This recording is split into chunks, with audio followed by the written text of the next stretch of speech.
Yo, what is going on, people? Welcome to yet another Invincible spoiler cast. This is episode 7, and I'm your host, Tony Polanco, and today I'm joined by Miss Dana Abercrombie, Hola. Carlos Romero, Yo. and Richard Bailey Jr. What's up, everybody? All right. Oh, by the way, shout out to Dana. Thank you for putting the title of it, because I never pay attention to the titles of these episodes. I'm like, episode 7. So this one is called We Talk, and we need to talk about this episode. We need to talk about this episode. Hold on. Before we even get into it, Carlos, man, I want you to make that controversial statement right off the bat, bro. What you said, following up on what you said in the Winter Soldier podcast. Yeah, so for those that don't watch Falcon and Winter Soldier, and those who don't listen to the show that we did this week, I usually have a weekly power rankings between Falcon and Winter Soldier and Invincible, and it's like they keep going back and forth. And this episode of Invincible, man, it put it over the top. I don't even foresee Falcon and Winter Soldier ever. I mean, it's over, but it's even if the next Invincible episode is doo-doo, this episode, it did it deliver. It was crazy. And yeah, Invincible, it's gonna be my favorite show out of the two for sure. Yo, I know this is the spoiler cast but of only specific episodes, but Carlos, you're not going to be disappointed by the season finale. Trust me on that. Oh man, I can't wait. And right. Carlos is 1,000%. So this episode, a lot of big things happened, but there were actually less plots going on because there was just a big one. So what I want to do is, obviously we're going to do our usual thing. I'm going to get all you guys' opinion, but I just off the top, we're going to go from what I consider at least the least important one, and then we get to the big one, Nolan and all that other craziness. So quick thoughts. I thought the episode was fucking great. Like, it was almost like unrelenting. Like, it was just like from beginning to end, just like a machine fucking everybody up. It was crazy. And, we'll get more into it, but I was very, very excited because last week, we talked about how the episode was kind of angry with the whole university bullshit. You know what I'm saying? We still got the fallout of that, but they did it in an interesting way because, again, Invincible also got to twist the tropes around.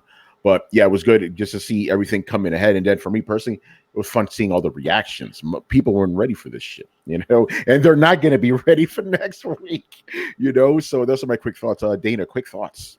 Amber is trash. The episode was amazing. I loved the whole dynamic between Omni-Man and you see him trying to still protect his kid. And then you see Cecil is trying to stop him. There were a lot of moving parts with this, I felt, but they all moved together, which you can kind of say is somewhat what Falcon and Winter Soldier didn't do. Yeah. So, superb episode. My jaw was on the floor like, oh my God. All right, Rich. Oh, yeah. This is easily one of the best, if not the best shows that I've seen all week long. Hands down.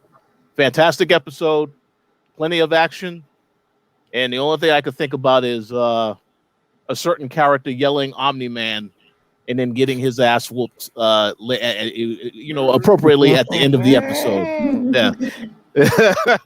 Right. And Carlos, you already gave us your thoughts, but go ahead again. Working.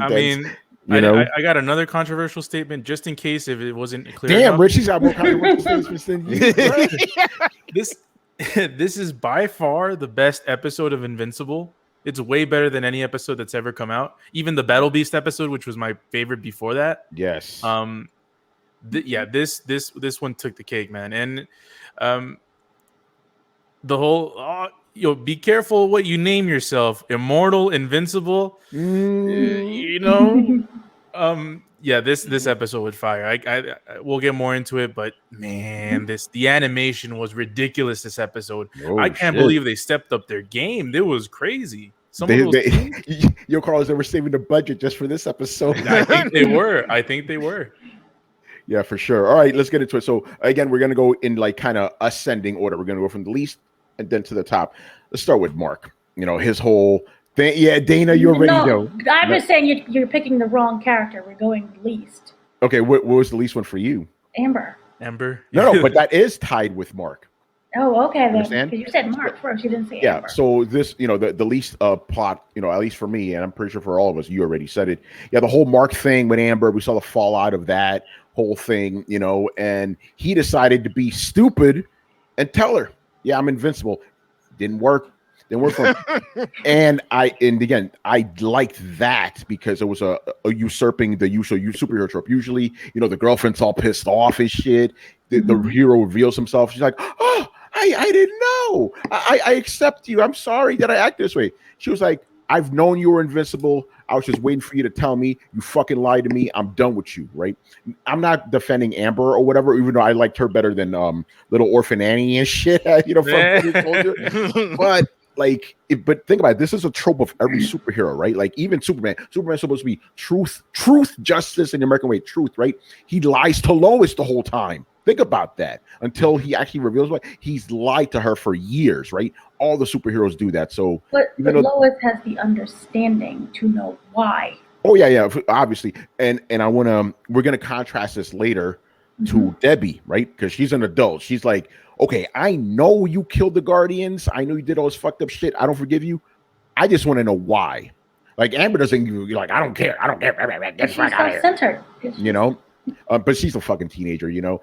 But I'm just glad they kind of just got that out of the way, you know what I'm saying, and get to the real shit. But I just got a little annoyed with Mark. I'm like, bro, you know what I'm saying? Like, you're giving away your fucking secret identity here. You don't know what could happen. It's not just about Amber, you know, being in trouble. It could be him and his whole family getting in trouble too when villains show up, which they obviously will because this is a superhero show, you know.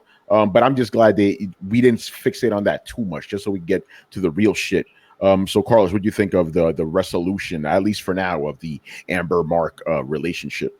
Well, I don't like how you said that. At least for now, I'm like, oh, I mean, we're gonna go back to it probably.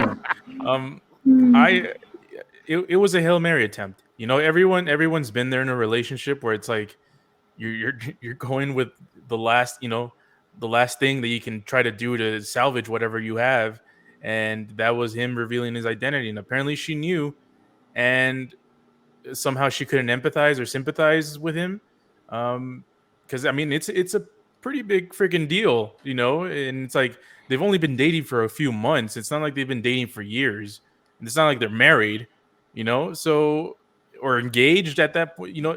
All of that, it's that's why I kind of really don't like Amber's character. And I obviously, you know, we got to put into context that they are teenagers, so that, you know, teenagers do and think stupid stuff. So, yeah, obviously we're talking about it first because it's the least important in terms of the context of the story and in terms of the enjoyment for us. So I'm glad we can get it out the way and, talk about the real good stuff. Yeah. Rich, what do you think of that whole Mark Amber situation? Yeah, I agree 100% that I'm glad that we're talking about it now to get it out the way, because it has been, I think, one of my only annoying criticisms of the show, because I don't like the character. The character, you know, never really has any care or concern for anyone else but herself, because even as, you know, Carlos, y'all mentioned last week, in the situation where Mark was, you know, pretty much trying to save everybody from the cyborgs, right as soon as he comes back, what's the first thing she says? Where were you? Yeah, where were that's you? right. Yeah. Not how are you doing? Are you okay? No, where were you? So the character is very selfish. So I'm glad that I am glad that it is over, but I must agree with Carlos, as you said, Tony. For now, that has me concerned to hear. For now, I thought it would be over. This is Invincible, man. They don't just drop things like that, bro. Just letting you guys know right now. You know, Dana, I mean, you already said, but you could get into more detail about Amber and all that. Whoa. My thoughts right there. Oh, No, you know, she's terrible. Terrible.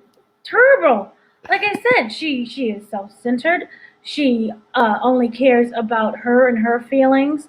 She doesn't care about literally no one else, not even the other guy, William, and what he's going through. Everything just seems to be about her. And if she can't get her way, then, oh, I'm done with you. And it's like this weird game. It feels like it's not even that she's going to be done with him. I feel like she's going to be the kind of person who will play mind games with him and still drag this out in season 2 unless they kill her off. And yeah, it's the only way for it to stop. So yeah, I don't like her. I don't understand what purpose it's trying to show. Oh, teenage love? No, not like this. Yeah. It's abusive at this point. Yeah. The purpose is, I think, to show that Mark, you cannot have a normal life. You could try, it ain't happening. No, So he can, just not with her. Yeah. Well, I mean, I'm just saying, like, and I keep saying this, like, there's a perfectly viable girl that likes you that would be better suited to your lifestyle, bro. Just saying, you know. Amber ain't it. Amber ain't it. She's not understanding, even as a regular person. Because again, you think about like classic, like girlfriends like Mary Jane, right? She gets upset that Peter's doing her shit, but she understands, she gets it. And she's helpful. Like, okay, like I don't have powers like you. What can I do to help? And sometimes it's just being there to support him, emotionally. Amber she ain't cut for that. She too, like you guys said, too fucking selfish, So, all right, I don't want to talk about Amber anymore. Let's get I'm done. Well, next topic. Now, this is not the main story, but I think for a lot of people, this might be like the best story of this episode, because depending on how much you like to we got to talk about my boy Robot. Got to talk about Robot, because Rich was right. Yeah, Rich, you were right. Yeah, when you said that, you were like, hey, like, is he trying to clone Rex? Yes, he is. And that's why I specifically asked you guys, like, hey, remember that thing in the pod? Because nobody forgot. All you guys forgot about it. I'm like, guys, I didn't want to tell you what it was or who it was. It was obviously, the real him. I forgot what his name is. Because they keep calling him just Robot the whole time. Even when he's like a human, he just call him Robot. Even though that is now his superpower, if you think about it. He has the thing, the chip. Yeah. So anyway, we saw the whole culmination of Robot, right? You find out it's like, yeah, he's that thing, Quasimodo or whatever. Quado. That's what that Quasimodo. Quasimodo is kind of fucked up. Quado from fucking Total Recall. Like, roar. Quad. You know what I was saying? He was that dude, and we find out why he was getting the Molar Twins to do all this shit for him. It's like he wanted a clone body, and obviously the Molar Twins, they had the technology to do it, not only to clone, but to transfer memories and all that stuff. And of course, even though he was obviously doing shit he shouldn't have, at the end of the day, he was like, okay, you motherfuckers going back to jail now. you motherfuckers going back to jail. And then we had the whole fallout of him explaining it to the team. And he was just like nonchalant, yeah, I did this. And they're like, bro, you just broke the fucking law trying to do this shit. What the hell is wrong with you? So let's get into the Robot subplot. Carlos, man, hit us. What you got? Yeah, I kind of, I think a lot of us were right in a lot of aspects. Rich was right about how, it was him, like the whole thing, and that it was like a single entity that was creating all these kind of robots to sort of, do his will. As far as I knew he was in love with fucking Monster Girl. Yeah. Mm-hmm. I always knew it. And I'm like, yeah, motherfucking creep. But like, yeah, it's pretty cool that he was using those twins to, making sure that he got reanimated into Rex's body. I forgot, why did he choose Rex again? I don't remember. He literally, and that's the thing. I'm like, yo, this guy has no attack. He's flat out said, "Oh, I picked Rex's body because Monster Girl liked him." That's right. That's right. And I was like, bro, you just threw it out there like that, He was being 100% just transparent about that. Yeah. So yeah, that was pretty cool. And I'm wondering, how is he gonna grow up soon, or does he have the same kind of I don't know, but it's really interesting, and I'm wondering how is he gonna be someone that's gonna use Rex's powers to fight, or is he just gonna use his robots again? That's the part that I'm still wondering what's gonna happen. But yeah, I mean, I really like that subplot. It was pretty cool. He gave the speech saying that he understands Monster Girl because they're both trapped in their bodies. He can't grow, so he'll be forever that he's a 30-year-old trapped in that body, and that body doesn't grow. It's just a clone. It doesn't operate as a normal body like that. So wait, what body are you talking about? Robot, when Robot in the blob, like the blob body or the regular human body? The regular human body, which his name is Rudolph Connors, by the way. But I'm just getting out there. The body is a normal body; it grows. Just he said he was trapped and that it didn't grow. He was trapped in the blobby body. No, when he became the boy, he said to Amber, not Amber, to Monster Girl, I know what it feels like. Yeah, we're both trapped in the body. No, he's saying he understands her because he was that fucking blob trapped in that disgusting, filthy thing. That's what he was referring to. He wasn't talking about the human body. Scene, by the way. Yeah, we're gonna get to that because that was a really good scene. But no, the body he has now is a normal body. It'll grow. It'll grow. Yeah, the whole thing, it came across, even though technically it's all legal in the regular eyes, even though what he did was illegal, it was still a bit creepy because it was like he spent the whole time pining after Monster Girl, and even though she's 30, it was 25. It was still a bit weird. And also, this made me upset because I just realized there was a whole episode of Law and Order, and they must have stolen it from that idea because it's not right. Oh, I didn't know they had cloning in Law. No, minus the cloning. It was a girl who aged, but the thing is, she was stuck in her body who couldn't age. Yeah. So and then there was a grown adult man who was in love with her. Yeah. And it was just weird. Crossed the line. Yeah. But anyway, go ahead. This was weird. This was weird as well. Okay. I got a follow-up question that I'll ask you guys about, like that the big kind of moment where he's talking to himself, literally. Great fucking scene. But we'll get to that in a bit. Rich, what do you think of the robot subplot? Well, I know we was talking about this last week, and I must admit I didn't expect them to address this that fast. I thought they would come back to this a little bit later because I know you said that this is the show where they'll introduce something early on and then they'll revisit it later. So I was surprised to see they already addressed it in this episode. I was surprised too because I could be wrong, but I thought it came like not hardcore later. It was supposed to come soonish, you know. But I think maybe I'm wrong. Maybe I just remember. Maybe I think because I feel like they may have moved it up the timeline. But it wasn't. It was going to happen close, you know. But it's fine that they do it now because it kind of parallels, the other story a little bit, you know. So I thought it was good because it's played out exactly the way it was supposed to in the end. But yeah, you got your resolution there. Go on. Yeah, exactly. And I thought it was very well done. It perfectly explains the Muller twins, makes use of the fact that they also were into cloning. So you see how they played a role in all of this. And of course, we did see when Robot took Rex's blood sample. So we got an answer to all of those questions. And the whole dialogue that Rex has with himself, very well done. It kind of make you a little bit sad to see the blob, die and just disappear. But it was very well done. Great.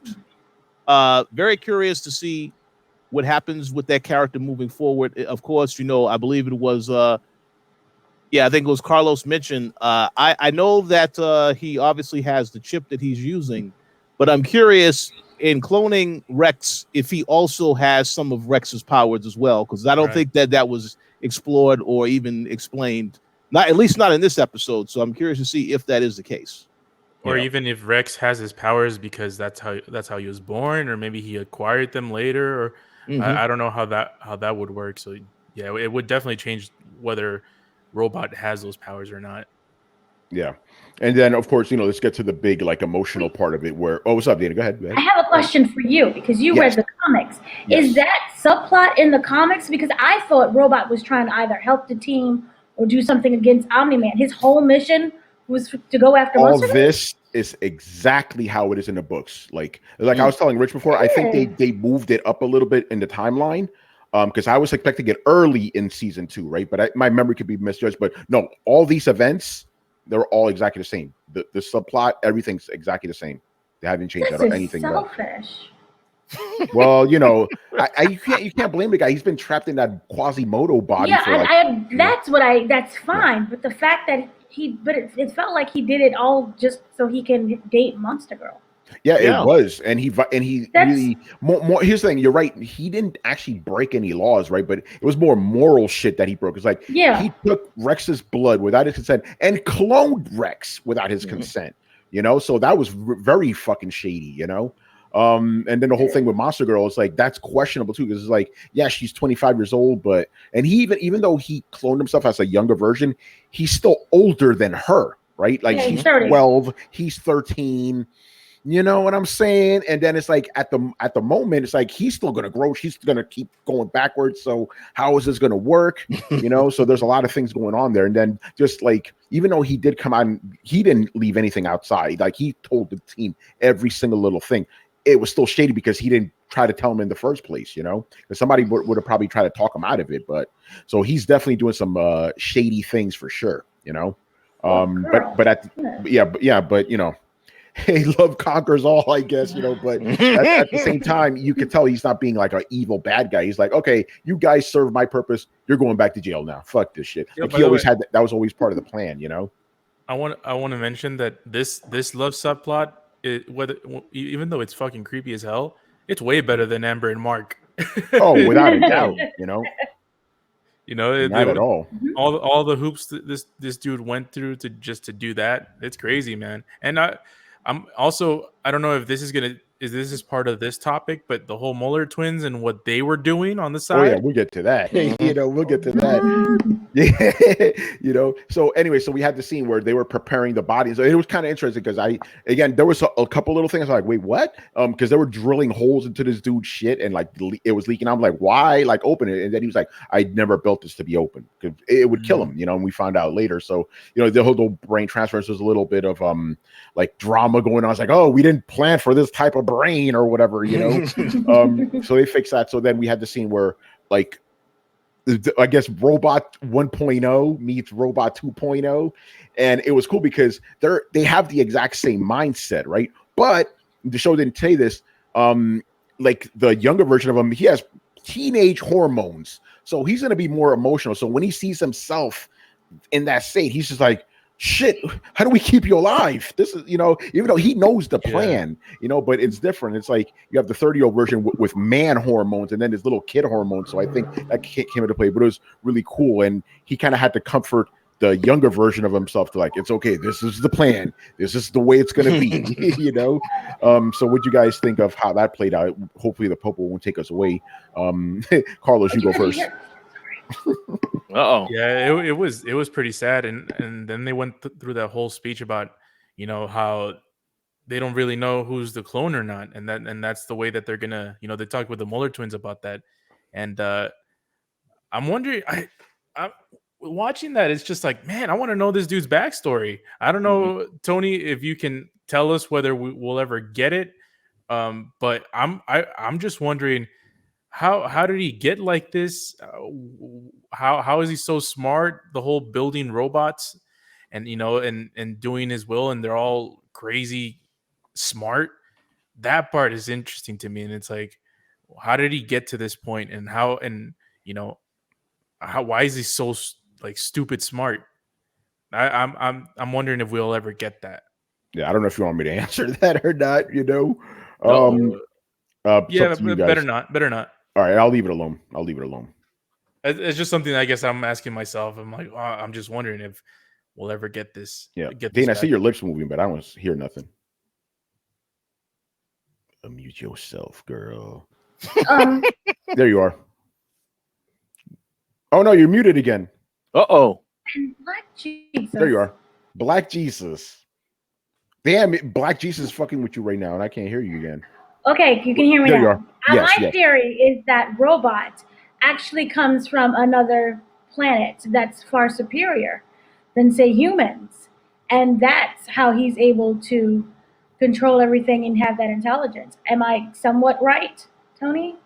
Uh-oh. Wrong? What? No. No? Oh. No. I'll just say, no. He's from Earth. He's a human, you know? But he's like okay.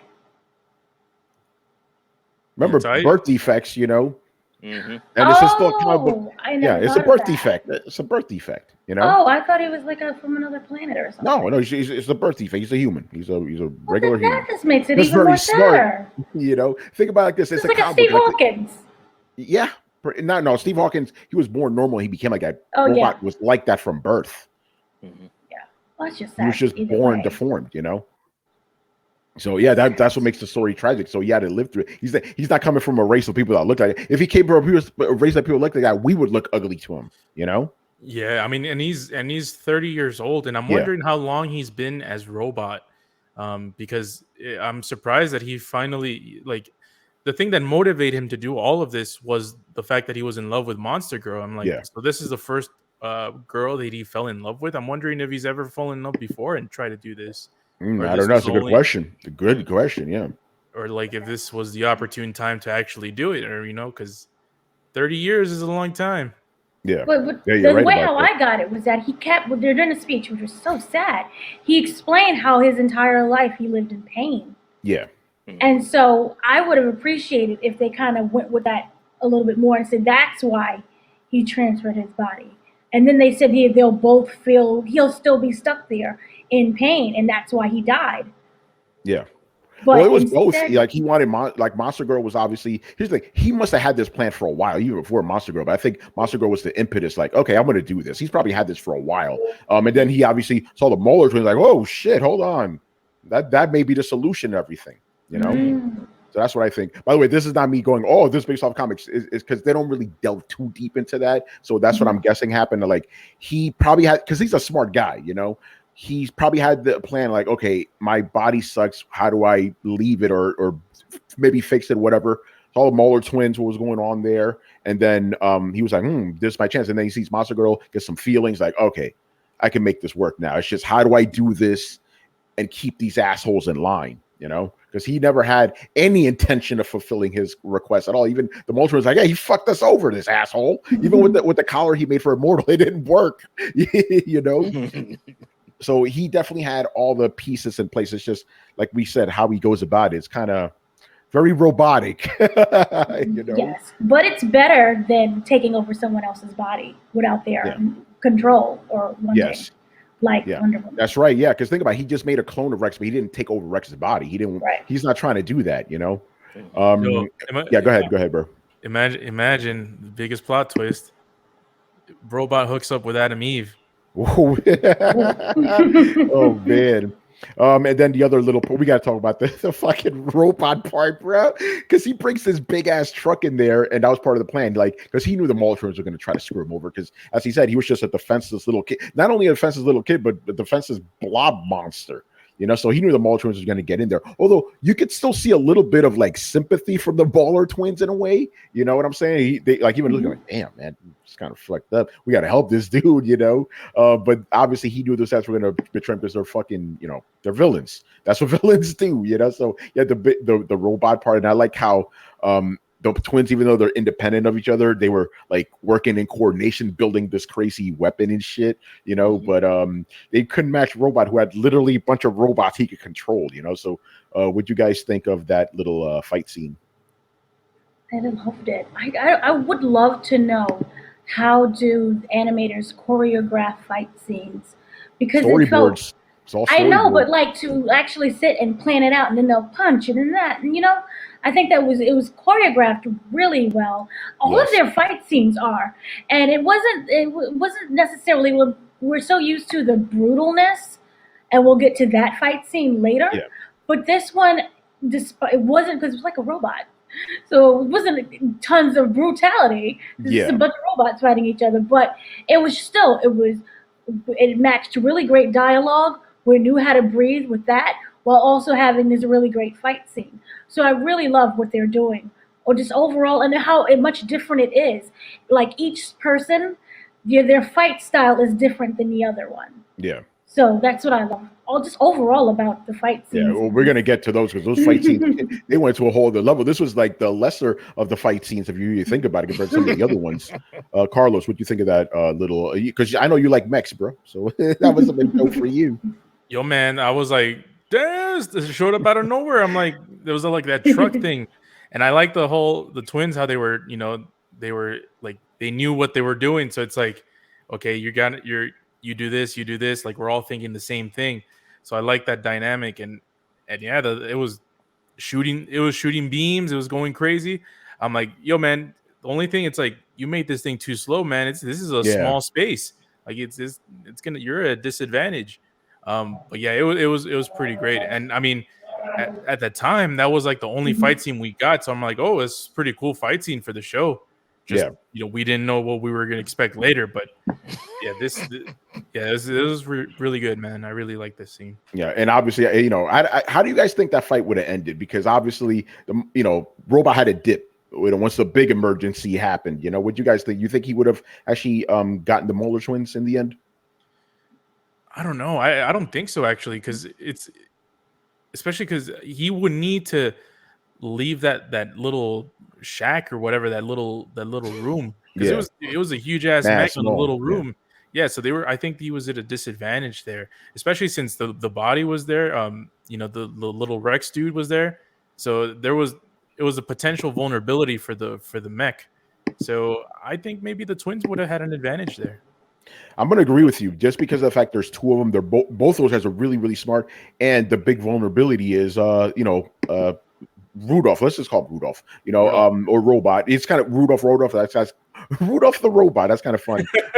They would have gotten to a point where they would have caught him and that would have been a wrap. So Right. I think maybe that, the emergency with Nolan, that saved him in the end, But obviously the Bowler twins are just free now. They're just doing their thing. And also that they made it a point when they were fighting to say we know each other, what each other is thinking. Yeah. So they don't have to, they can coordinate their fight moves and their strategies way better than just it would have went down eventually. Like Robot would not have survived that, because you're right, that place was too confined. That robot was too. Because think about it, when the robot was focusing on one, he couldn't focus on the other. Like he kept getting diverted.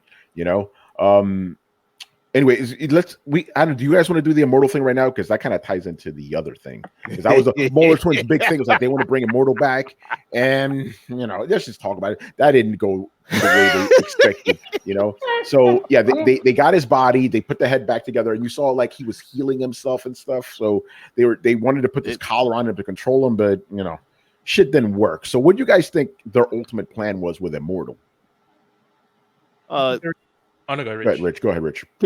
Can I just say, I really appreciate when he did come back and showed the flashbacks of the history of the character. Yes. That was awesome. And then all of a sudden he comes back, Omni-Man. Yep.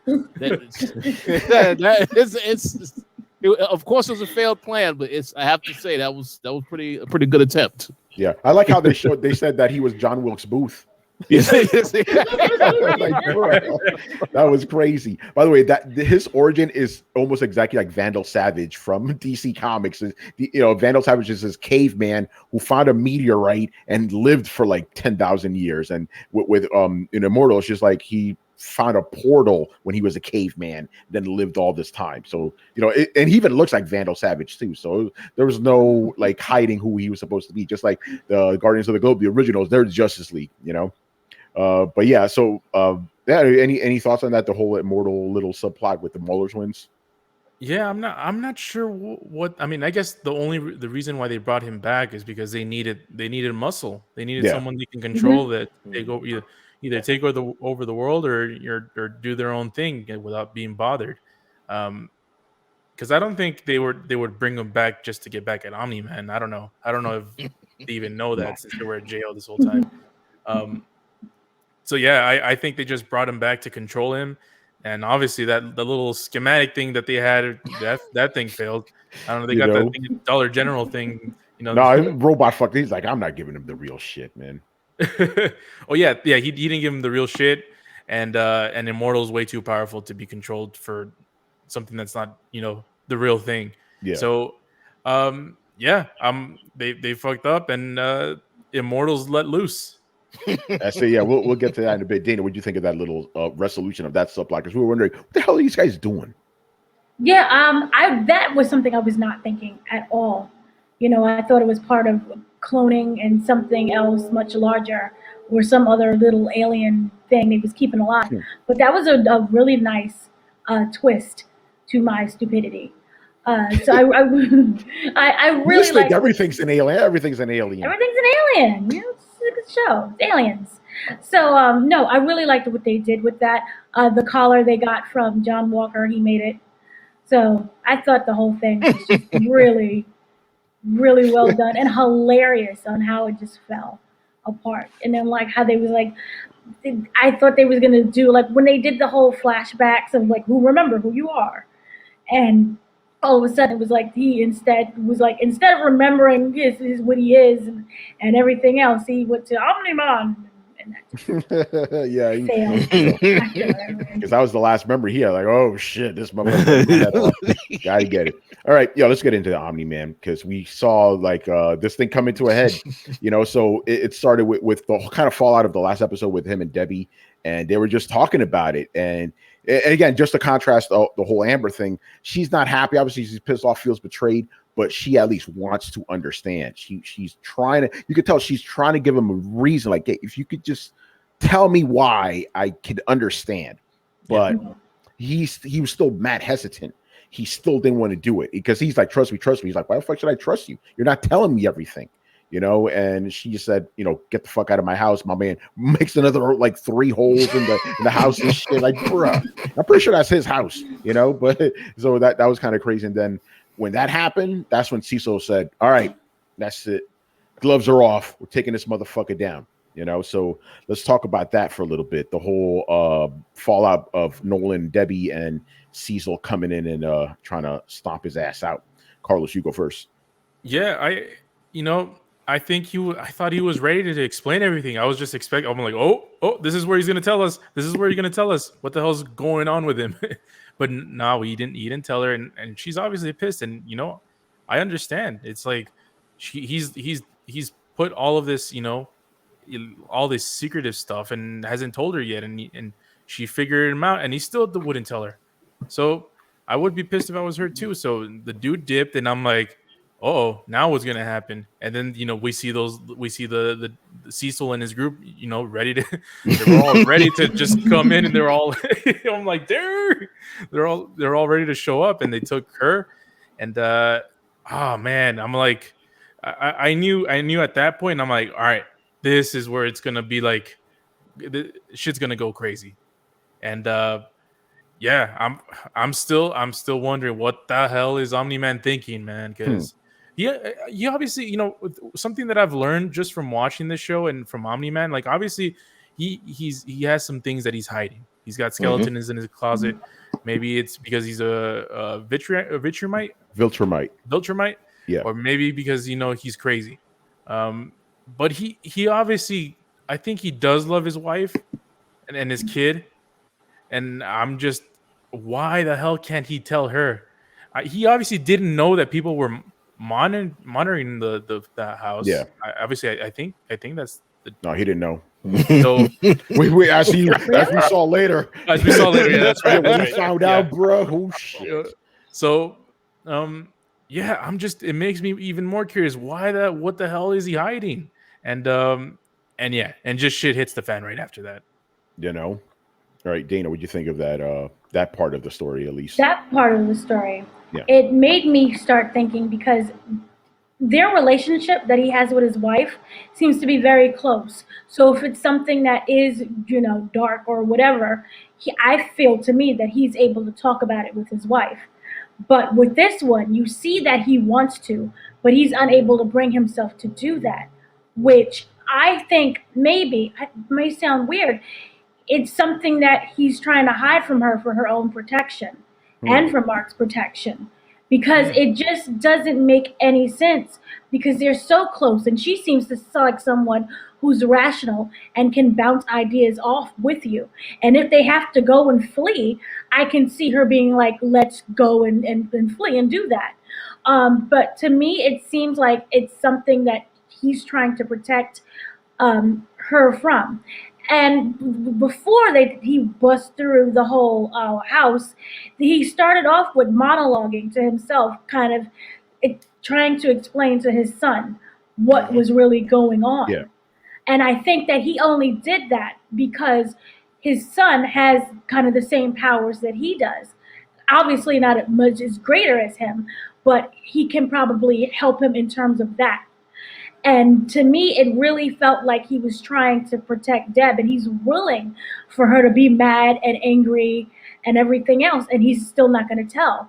And I think that he knows that something's not right, and he knows that someone's been in the house, maybe not necessarily the full surveillance, but remember when the demon Hellboy was there, and then he always was Demon and Darkblood. the Demon Darkblood, and then Cecil. He knows can always pop in and out and transport himself, so he knows that she knows that something's not right, and that he killed everyone, and that whole argument that they had from previous and the other episode.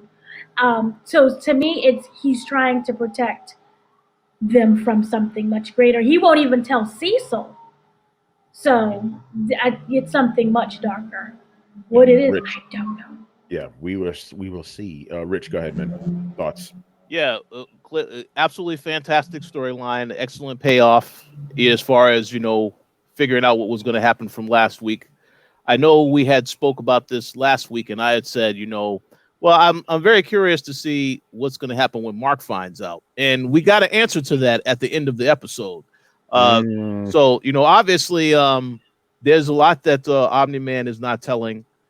And even when he had that dialogue with Cecil, when Cecil kept transporting in and out of the surface, he said, "Yeah, you've been holding this secret for 20 years." So this is a secret that he's had from the very beginning, even before Mark was conceived. So that's right. I'm very much looking forward to what that is. But yeah, I mean, in my opinion, a show is good when you have all this action-packed stuff happen, and this isn't even the season finale. Yeah, that's so right. It makes me very curious to see what's going to happen next week, because I would have thought this would have been the final episode of the season, but we still got one more to go. That's right.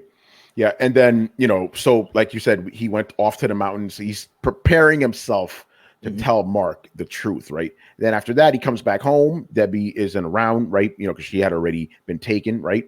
And that's when he's like, "Wait, what the hell is that noise?" The agents were in his house. He fucks them all up. Damn, the way was brutal. Like that one dude, he like just pushes half of them and shit. He like gets sliced by the counter. He like pushes guns in front of their faces. That one woman that was like kind of surviving, like he twisted her and shit, and then she was crawling outside. And he's like, "What are you crawling for?" Then he finds out, what's his face? I forgot the guy's name. Cecil's, Blackie or something. Blackie, yeah. So he goes in there, fucks everybody up. Brutal. And that's when Cecil. That's when you see the beginning. It's like, okay, let's start throwing shit at him. Yeah, the house blows up. Then they fucking send a space laser after him. They send a kaiju. Like they threw everything at this man. And Nolan during this entire time, he's trying to find Mark. He's like, all right. Because remember, he goes to Twilliam. He's like, "What the fuck is he?" Fucking smashes his car and shit. The hood. So yeah, let's talk about that. Like all the ways he tried to think about it. It was like the bomb, the space laser, the Reanimen, the fucking kaiju, everything. And then they were like, "Oh shit, Immortal should have good." And that didn't work out either. Nothing stops this motherfucker. So Carlos, what do you think about all the measures that Cecil took to try to take him out? He threw the kitchen sink at him, man. I don't know what the hell's left over. I mean, obviously, I predicted this since almost the beginning. Mark is the last, stand against Omni-Man. I think. I do have kind of a prediction. Omni-Man said that his purpose to go to Earth was to protect it, right? Yeah. I think it was the opposite. I think his purpose was to destroy Earth, or do something wasn't meant to be. Because just looking how he fucked up the Guardians, right? Like it was really brutal, but he was fighting people that if he doesn't destroy like brutally, like they'll take advantage and get him back in a way. Obviously he started it, so it's his fault. But the way he killed all those people, man, I'm like, man, it takes some crazy ass brutal like dude to like get someone that's a trillion percent lesser inferior in terms of power and brute strength to just dismantle them like they're not even animals. Animals get better treatment than that. Cool. And it makes me think that this dude, not only is he bad in the head, he must have been like this forever. And maybe his wife was whatever. Maybe his wife is the reason why he's not the way he was meant to be. That's just my prediction. But as far as the whole Cecil thing, I'm like, man, what else do you have for this? I'm like, it seems like he's been planning this for a while, and this was the best he can do. And if you wanted to plant that seed where it's like get Mark to be the ultimate weapon against Omni-Man, it's like, man, he took his precious time, because I don't think he has anything else to throw at him. There's really nothing else. Dana. Okay, just to backtrack really quickly on what Richard pointed out that I forgot. I think it was Richard, but that remember for 20 years he's been holding on to this secret, which meant that it was longer than Mark's been alive. Yeah. I think. And then remember how in the first episode they always showed him pushing Mark and pushing his abilities. I think that the reason why he was that way towards Mark is connected to what's going on now, and that he pushed him so that he can get his abilities. I don't think that it's something that's evil for him trying to destroy Earth. I think it is the opposite. That's something that he knows is in creation, and that it will come to Earth in, say, what 21 years or whatever years that it needs to manifest, and that it's here. It's like, you know, the Thanos moment, and like, he's here. Yeah. And like, you know, Thanos was always plotting and planning, and we always knew he was going to come, but it was just when. Yeah. This was him knowing that something greater is going to come. Now, why he would kill the Guardians, to me, maybe, I don't know, it could be something to do with whatever that's coming could easily manipulate them and get them to fight on their side and go against Omni-Man. So he had to take them when they were most vulnerable. I don't think that this is something that he wanted to do. And I think he said he didn't want to do it. And so whatever it is forcing him to do that for the greater good of whatever it is that he has to go fight against. So that's just one weird theory that I may have.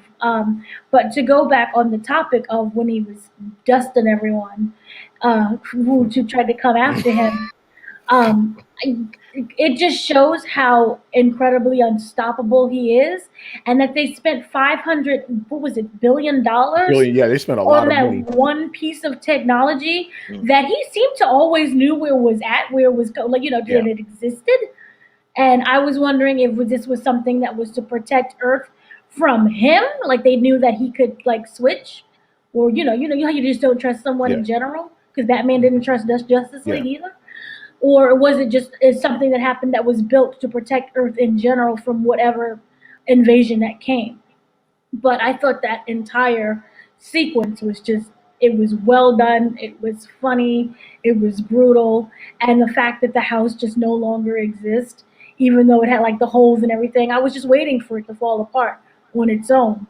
I didn't expect for it to blow up. Well, his house is fine. It's the hideout house that was. Oh, it was the hideout house? Oh, okay. Yeah. I thought it was his house. No. Remember, the girl was crawling. She was crawling out of his house to go to the hideout. Oh, right. And then they blew up the hideout house. Okay. Yeah. Because he punched through his own house when he left. Right through a hole. Yeah. Which was just like, why would you even do that? Yeah, that was like, bro. He's very upset. You know. He's very upset. And going back to what you were saying about the choreography, storyboarding, like like the action is was just ridiculous, and I love just the escalation of it. It's like you start with a little bomb, and then you end with a kaiju.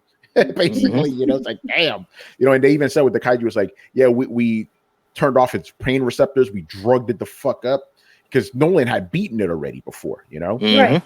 But kind of interesting. Invincible ended up beating it. Yeah, and also they brought back the dead soldiers, which you was right, because you said, that's for something. Yeah.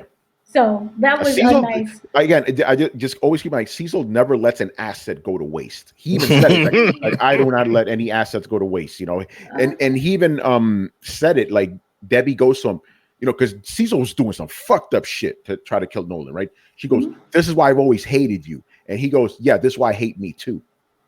He knows he's not a good person, but he's doing what he needs to do to, in his estimation, protect Earth. Rich, what do you think? Oh, go ahead. One quick question. Why did they bring back the guy to like observe his dead soldiers?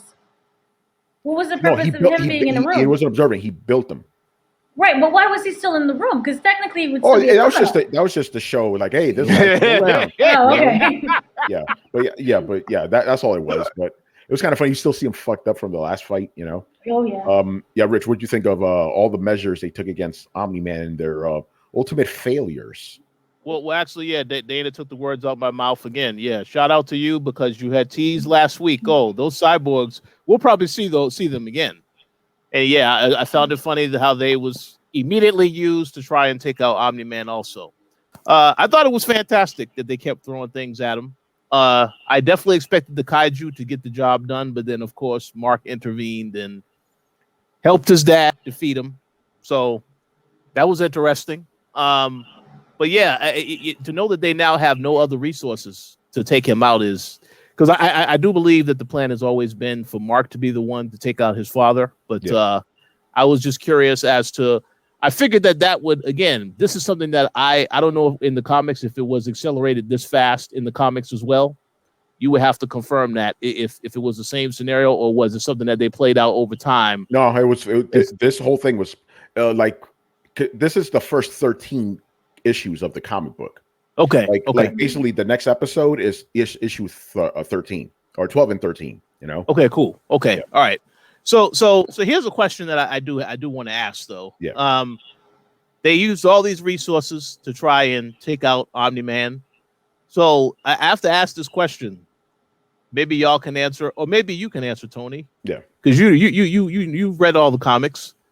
Why wasn't Battle Beast considered someone that can potentially take out Omni-Man? Battle Beast dipped, remember? He dipped. Like, he did leave. That guy. He does what the fuck he wants, you know? Yeah, he was hired by that one guy. Yeah, Machine Head or whatever the fuck his name was. Machine Head, yeah. So and he's not he was either not part of that dimension or not part of that world, but he was from somewhere else. So that he got contracted to take out this dude. Yeah. And when he saw that these dudes weren't shit, he's like, all right, I'm dipping. Yeah, like fuck that shit. Hey Dana, Battle Beast, he's an alien. There you go. You got get your alien. Yeah, Carlos, you already gave your thoughts, right, on the kaiju shit? Yes. Yeah. Okay. Oh, it was so, man. That stuff.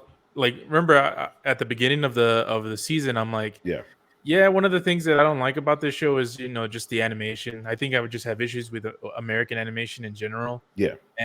And these fight scenes with the kaiju and the laser beam and him going to space, that was like anime-esque, man. That was like anime really level. Good. Very close. Because let's just be real here, Carlos. Anime is still better, but this was close. This was close. It was close. And I'm like, oh, and I gotta give them credit because they went all out in all these scenes. And so are we going to talk about Mark fighting also when he reached the? I want to get to our whole, Rich's favorite part of the whole episode. Immortal. Immortal got waxed again, man. He got waxed. And there's a moment you thought, all right, maybe Immortal, his anger is going to carry him through, and he was getting some hits in. Don't get me wrong, he was getting some hits in, but like Immortal is like level 8, and Omni-Man's level 10. Like, all right, bro, you can fuck up a level 10 for a little bit, but in the end. Ripped his ass in half, So Rich, go on, because I know this was what your favorite scene, like, Omni-Man. Oh yeah, just the tension, because it's like, and obviously Cecil was not expecting him to show up, and as you said, he got some good hits in, but ultimately, he got torn apart. But he did serve the purpose of revealing that Omni-Man is dangerous because you saw all the cameras and everything was on this fight, and then they saw the conclusion of that fight, and then you saw Mark's response after the fight. So he did serve a purpose in dying once again. So I appreciated that. Yeah, because you got to understand, you understand this, but just to make this very clear, right? To the world, and it's true, Immortal is a hero. So they just saw their hero getting ripped the fuck apart brutally, So like, oh shit. And obviously Mark, he never saw his father do anything like that before, So that was a crazy moment. So Dana, Immortal, and that all that jazz. It was sad and funny all at once. But the fact that he's not a clone. He was the original. He's still the original. Yeah, he's immortal. So my question is, since he beheaded him, and that seemed to be like the worst that you can get, can they stitch him back up and have him like be this running gag? he keeps He's coming immortal. back. He's immortal. He's immortal. So yeah, it works that way. Yeah. Where they can just, because it was just a torso that separated, and not the head. Well, don't So be it- surprised if Cecil, gets his hands on him. Okay. Yeah. There you go. You can, I'm going to throw something at you. This is not a spoiler. This is just me speculating, right? Okay. You don't think Cecil can make a actual working version of that collar the Molar twins are trying to make? Oh no. Throwing that out there, You can do a lot, keep but that in mind. I think that scene was extremely brutal, and it didn't pan out how they expected it to, but in a way it still worked because the world got to see this side of Omni-Man, and also he admitted to killing him the first time, and I think that's on camera as well. So then the whole world, right? So the whole I don't remember the convention, but we definitely had Omni-Man. I mean, Immortal going, "You killed us." That's on camera, and that's on camera. So, and again, people don't have a reason to distrust Immortal. So yeah. So there you go. You have it where they know what he did. They know he's the one who killed everyone. They watched him kill him again. Yeah. Which severe brutality. So not safe for kids. Definitely viewer not. Discretion advised. And they showed like people watching it on their phones and whatnot. So that right there, it served its purpose, just not the way they intended. So it worked out, and they could just stitch him back up again. So you'll be fine. There you go, Carlos, Immortal. Man, that dude, I think he's gonna become a running gag in this show. It's like he's immortal, but he keeps getting fucked up. I mean, he did put his hits in. I will give him that. But I mean, the kaiju was helping in a way because he was, taking care of Mark, and it looked like Omni-Man was kind of like worried about Mark also. So I'm like, he was. So, man, that fight scene was great. All the people got to see, Omni-Man for kind of who he is. Because when he tore him apart, I'm just wondering, is Mark thinking that like that's what needed to be done for someone that was just fighting his dad? Or so it was crazy. Immortal, hats off. He's even though he got fucked up the first time when he was with the whole fucking squad fighting against this dude, he thought he could take him on his own. So got to give him A for effort. But dude was like Tuna said, he was an 8. Now he was more of a 7. Yeah. I'm trying to be generous. He was a little angry. He He went up to an 8, but he's like a 7 to be honest. Yeah. So hats off to Immortal. I'm sure he'll be back because he's immortal. But yeah, that scene was great. Hold on, Carlos. This is a throwback to the last episode of Throwdown. It's like A for effort, just like Sony gets an A for effort. We're trying to make a multiplayer AAA game. So let's I guess the final thing. Mark, he shows up. Remember, in his eyes, like, my dad's getting fucked up by this kaiju. I gotta help. So what you guys think of that whole thing? Because remember that what was going on is like we as the audience understand what's going on here.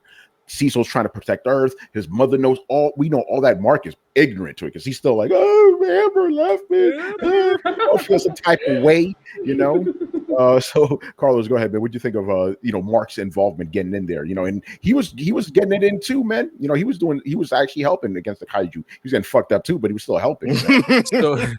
So even before that, the whole stuff with Adam Eve. Yeah, that's right. Yeah, maybe we can talk about it a little bit. She's the one that went to quote unquote help, and he was there just to tag along because let's be real, man. He's going there because he wants to hook up with her. I don't think you already know. You already know. My man's upset. It's like, all right, No. Let me go to the other one, and so she goes to help out, and they're trying to intercept them, and they reach there, and Eve gets the call, and I'm like, oh, so she knows, and she dipped. So Mark is there by himself fighting this kaiju with his dad, and that dude got fucked up a lot of times. Yeah, I was like, are we gonna see like a battle beast, another beast battle beast situation? Yeah, I'm like, damn, this dude is gonna take so many hits, but he ends up taking that freaking thing by himself with the cables and what do you call it, electrocuting it. Yeah. So you got to give him credit, man. That was probably his best W out of all of them. Yeah, and think about it. He beat a harder version of that thing, and his father couldn't. So Right. definitely props for that. You know, he ain't Falcon, you know, getting washed the whole time. You know, he finally got his, just like Sam did at the end, you know.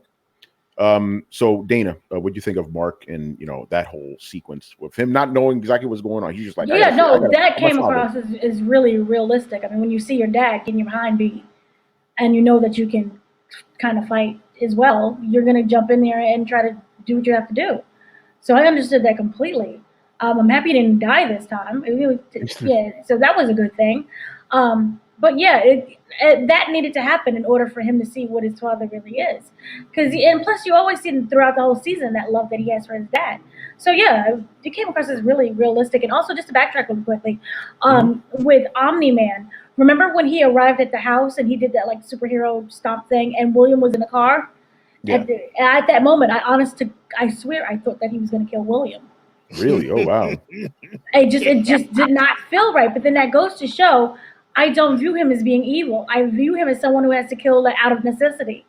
So then again, if you've noticed, the only people he's killed are people who directly attack him. Like, yes, he was way overpowered for a regular human, but those regular humans were still pointing guns at him. So, right. you know, that shows you a side And of they're his there like, to stop him and also to kill him. Exactly. And Oh, sorry. Just real quick, just going back to like what I mentioned, I think his Viltrumite instincts are what's kicking in when he's defending himself, and I think, you know, he's tried to assimilate to this culture, and that's why he hasn't really killed people, you know, other than, you know, the first episode of the show. So that's what I'm guessing, that that's his instincts that makes him be this brutal, and he's trying to suppress all of these instincts like throughout the whole time he's been here. Is he the last of the Viltrumites? The show hasn't said that. So then that could be okay. So then that can also be a theory where maybe he knows if they're coming. I don't know. And you know, it could be that kind of connection thing where he knows that they're coming and he can sense it.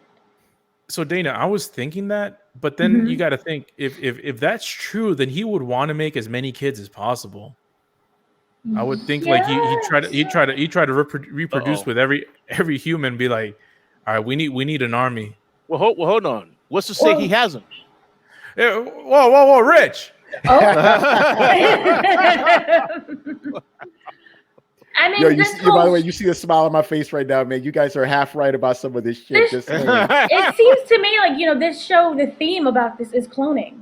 So who is to say that he is not doing cloning himself?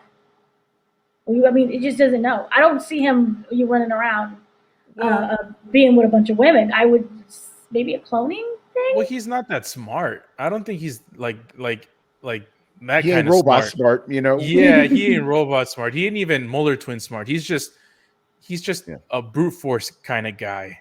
You know, he's a meathead in a way. Yeah. You know, he's a dude, bro.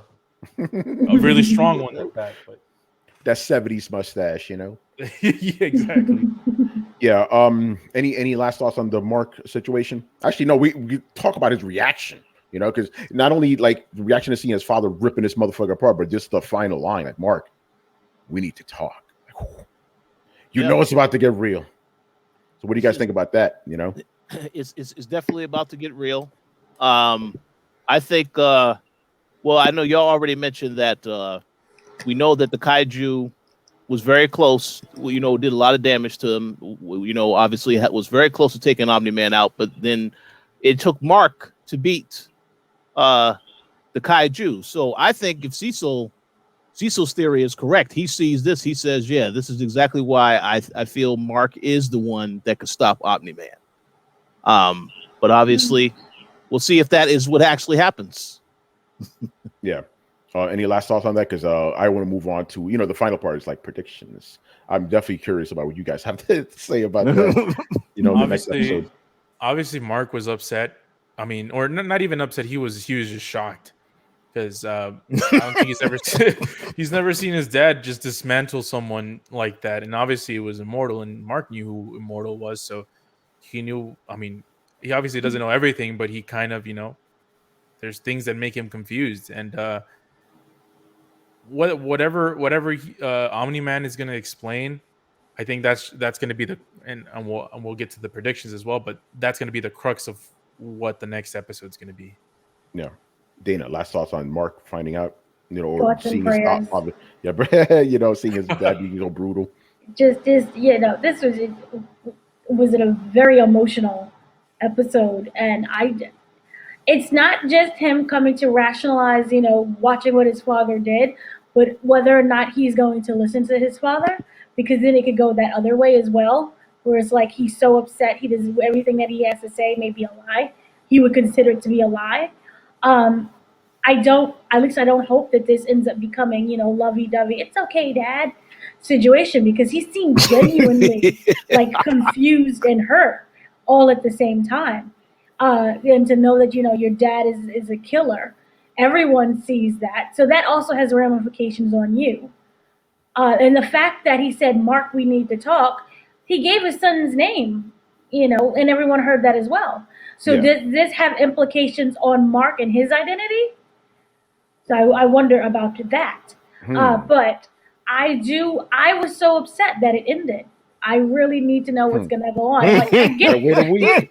I wait less than you guys, but even then I was still upset. Yeah. Because but it was really good. Yeah. All right. Let's wrap it up here with predictions. What do you guys think will happen during the season finale? What do you expect to happen, and what do you want to happen? So we can talk about both of those aspects. So, Rich, you go first. What do you expect to happen? What do you want to happen? Hit me. Well, obviously, I definitely expect Omni-Man to talk to his son Mark and reveal what actually is happening, or some form of it, because he could be also lying to Mark about what he says. I do expect that to happen. I do expect there to be a lot of fallout, as Cecil will try to determine what is going to be his next game plan to try to take Omni-Man down. And to quote Mr. Carlos Romero, I expect Debbie to die in the finale. I can't tell you how, but I know that this character is going to eventually die, and I feel like that's the final straw that will break Mark's back and let him know, okay, I got to deal with my dad. But it's coming. Maybe not that soon, but I do think that is going to happen. All right. Go ahead, Dave. I already see that reaction. We gotta kill Deb. No, Deb. No, we save that energy for Amber. So Amber dies. No, for next week, I don't know what to expect, and that is how much this show is really great. I do see him telling him what is going on. I don't know if we, the audience, will get to know, because that's not the finale yet, right? Finale of the season. It's Oh, 8 it episodes. is. Oh, it's only 8. Why do I keep thinking it's 10? But yes, so we'll finally know what it is, and I feel like it'll end on whatever that is coming is going to come, and then they have to face off in this battle. I do see Deb still working with Cecil to bring him down, and so she could die in that way. But I don't want Deb to die yet. I like Deb. Deb is the one that grounds whatchamacallit, Omni-Man. I feel that he can have a tendency, well, we've seen it already. He shows ways of becoming very violent. Remember how he was taking it out on the wall and then on the roof as well? And I think that she is kind of that calming factor, and also being around humans creates that kind of calming factor. Kind of like how Superman has both sides of his human and wherever Kryptonian. So I think that whatever ends up happening, say for example, if Mark does reject him, that can go into its full mode, and then he can become maybe unstoppable at that point. But we'll finally know what it is, or that secret is, that he's been holding on to. I don't know what to predict, because this show is just crazy. Yeah, Carlos, predictions. I feel like Omni-Man is going to tell Mark everything, or at least why he killed the Guardians. I feel like there's no way around it, since he just killed Immortal for the second time, or dismantled Immortal for the second time, right in front of him this time. So he's gonna have to explain, and Mark is gonna be confused. So he's gonna go to Amber. Now, actually, I hope there's no Amber, man. But he's gonna try to digest this information, and that's going to cause a conflict between both. And now whatever is next is whatever Cecil is planning with Debbie, with Eve, and how they're going to get to Mark. Either Mark is going to first join Omni-Man and believe everything, and they're going to try to do whatever the hell they're going to try to do, or and Cecil and Debbie and them are going to try to get to him to try to try to make him think straight or whatever, because Omni-Man might just try to manipulate him. Who knows? So I expect a lot of conflict, kind of like how we got this episode, but now Mark is going to be the crux of everything. He's going to be wherever he goes, he's going to be it's like a tug of war for Mark. It's going to be Omni-Man tugging at one side and everybody else tugging on the other side. And yeah, like Dana said, this show is not easy to predict because it could really go any way, really. I just hope that, because obviously this show does not end with this next episode. There's obviously going to be a ton more seasons. Yes. If they do it based on the story, because the story goes for a while. So this first arc of the story, I mean, should be completed, and then we should get the motivation for season 2. So we'll probably get a cliffhanger next season, like a pretty big one before it ends. Very interesting. All I'm going to say is this, because I always like to kind of nudge you guys in the right direction. There's going to be a callback to something that happened in episode 1, just different. I'm trying to I've been thinking about this. How do I say this without spoiling anything? But there will be a callback to something that we saw in the first episode. Same scene, just different. Different point of view, you mean? Just keep that in mind. I don't want to say more, but just if you want to rewatch the first episode, because when you see the last episode, you'll be like, oh shit, okay, that's interesting. So keep that in mind. It's a callback, just different. I think that's going to do it for us. I really enjoyed this recap. Great episodes make for great recaps. Even the last one was good too. We were like, yo, what's up with this episode, man? Fuck him. All right, let's do our goodbyes here. So Dana, do you have anything to plug? Yes. We do interviews, reviews, TV shows, movies, video games over at the Koalition.com. You see it scrolling around at the bottom, Koalition with a K. We have the press conference for Without Remorse. We have the Laura London interview. We have the Star Wars Bad Batch press conference coming. We have the interviews with the creators and the voice actors of that as well. I have a Kano interview that is posting tomorrow. And we also have the Mortal Kombat discussion. So that'll be a nice little companion piece there. I did the interview with Josh Lawson, who plays Kano, and he talks about his experience and the brutality and fighting. And we have a lot more interviews coming up. We have Loki, like I said, that comes out later on, I think in June. So we have a whole bunch of stuff. Just stay tuned to the YouTube page and also at thecoalition.com. Rich. Yeah, I definitely would like to say thanks for having me on the show once again. Look forward to our Mortal Kombat discussion tomorrow, because I actually just finished watching. I'm gonna tell you right now, that will be a controversial discussion. at least I have some controversial things to definitely say about that. But yeah, look for that tomorrow. And I am currently playing what I guess some people are going to say is the most anticipated PlayStation 5 exclusive of 2021, Returnal. So stay tuned for that review, because that might be controversial as well. Yeah, it will be. It will be. Carlos, what do you have to plug, sir? Yeah, make sure to catch Throwdown Show at Throwdown Show on Twitch, YouTube, and Twitter. It's a podcast that we do, a gaming podcast we do. Me and Tony's a host.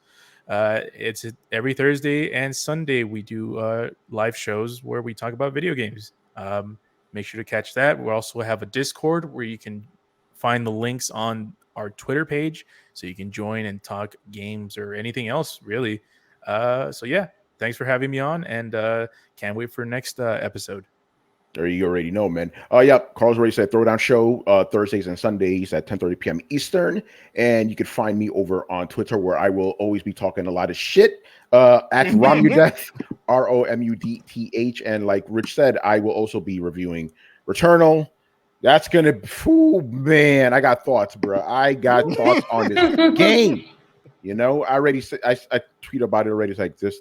I will personally buy a case of beer to the reviewer that actually finishes before the embargo. I'm gonna say that, you know, because it's you know. But that's gonna do it for us, people. So make sure you stay tuned for next week. Dana, we're gonna do this on Friday because we don't have Falcon anymore. We could just do this on Friday if you want. You know, what, next Friday. Invincible, yeah. No Falcon anymore. You know. There you go, then. Invincible Friday. So Friday, Invincible Fridays, hashtag Invincible Fridays. So Fridays, and like Dana said, check out the Mortal Kombat podcast that we're gonna be doing. It may be already up for you guys, depending on when you're watching this. And the Falcon season finale. That was a very interesting podcast because we all started with like, "Hey, this episode was really good." Everybody was like, Don't say all.